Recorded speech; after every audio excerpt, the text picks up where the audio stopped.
हम आपसे एक अनुरोध करेंगे सभापति महोदय, जैसे हरिद्वार में हर की पौड़ी है ना, वैसे सिमरिया में बना है। एक बार जाके दिखवा दीजिए सबको सभापति महोदय। अब फाइनल टच भी वही होता है सभापति महोदय। हाँ। ये भी एक प्रक्रिया का हिस्सा है।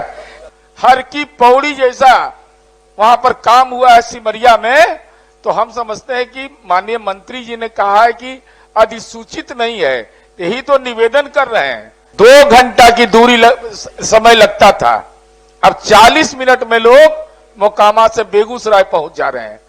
पैकेज पर बहस होता है, ये पैकेज का हिस्सा है। जो 6 लेन पुल बना है, यह सभापति महोदय, यह बिहार का यह पहला 6 लेन पुल है। और इंजीनियर विश्वेश्वरैया, जो पूरा देश सम्मान जिनका करता है, 1964 में राजेंद्र सेतु बना था सभापति महोदय, उसको मरम्मत करके भी काम इसी केंद्र वर्तमान सरकार ने ही किया है। तो ये बिहार के लिए गौरव का विषय है और आवागमन की सुविधा भी है। अब माननीय जल संसाधन मंत्री जी भी हैं, हम आपसे एक अनुरोध करेंगे सभापति महोदय, जैसे हरिद्वार में हर की पौड़ी है ना, वैसे सिमरिया में बना है। एक बार जाके दिखवा दीजिए सबको सभापति महोदय। इतना सुंदर और खूबसूरत बना है कि देखने लायक हर की पौड़ी है, जो जल संसाधन विभाग ने वहां काम किया है। अब फाइनल टच भी वही होता है सभापति महोदय। हाँ। ये भी एक प्रक्रिया का हिस्सा है। इसलिए सभापति महोदय, हम यह निवेदन कर रहे हैं, 2 घंटा की दूरी समय लगता था, अब 40 मिनट में लोग मोकामा से बेगूसराय पहुंच जा रहे हैं।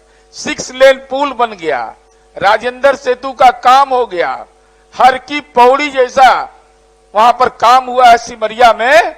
तो हम समझते हैं कि माननीय मंत्री जी ने कहा है कि अधिसूचित नहीं है, यही तो निवेदन कर रहे हैं कि इसकी पृष्ठभूमि इतनी मजबूत है कि इसको अधिसूचित करके सरकारी बस सेवा का परिचालन करना चाहिए। माननीय मंत्री जी।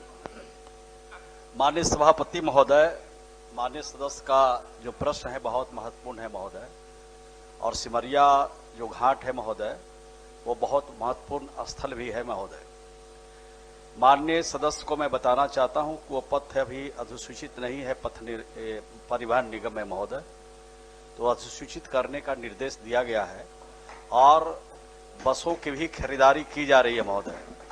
और बसों की खरीदारी जैसे ही हो जाएगी महोदय, 149 बस खरीदने के लिए सारी प्रक्रिया लगभग पूरी कर ली गई है। जैसे ही नए बस लाएंगे महोदय, तो माननीय सदस्य की जो चिंता है उसको दूर करेंगे। ठीक, धन्यवाद। अब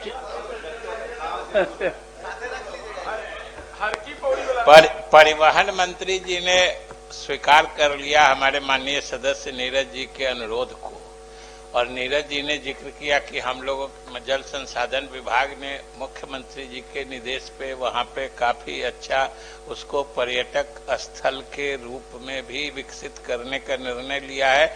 और जो अभी तक आप देख रहे हैं, हम लोगों ने जो वहां पे काम किया है, जितना रमणीक या जितना ही मनोहारी दृश्य अभी आ रहा है, हम लोग उससे भी बेहतर बनाने की कोशिश में हैं। और वहां पे हम लोगों ने थोड़ा विश्रामालय भी बना दिया है कि कोई अगर चाहे तो रात में जाके वहां महोदय संध्या की, वैसे भी गंगा तट का महोदय अपना अलग महत्व है, आप लोगों के इलाके में भी है।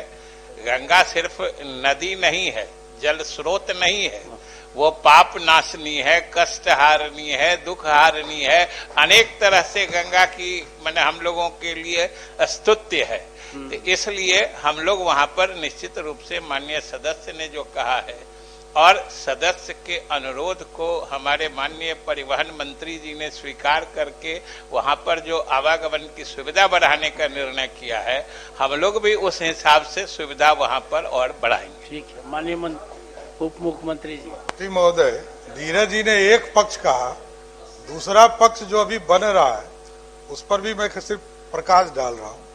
कभी मोकामा में हम लोगों ने 11 एकड़ जमीन दिया है। भगवान तिरुपति जी बालाजी का जो मंदिर है वो मोकामा में बनेगा।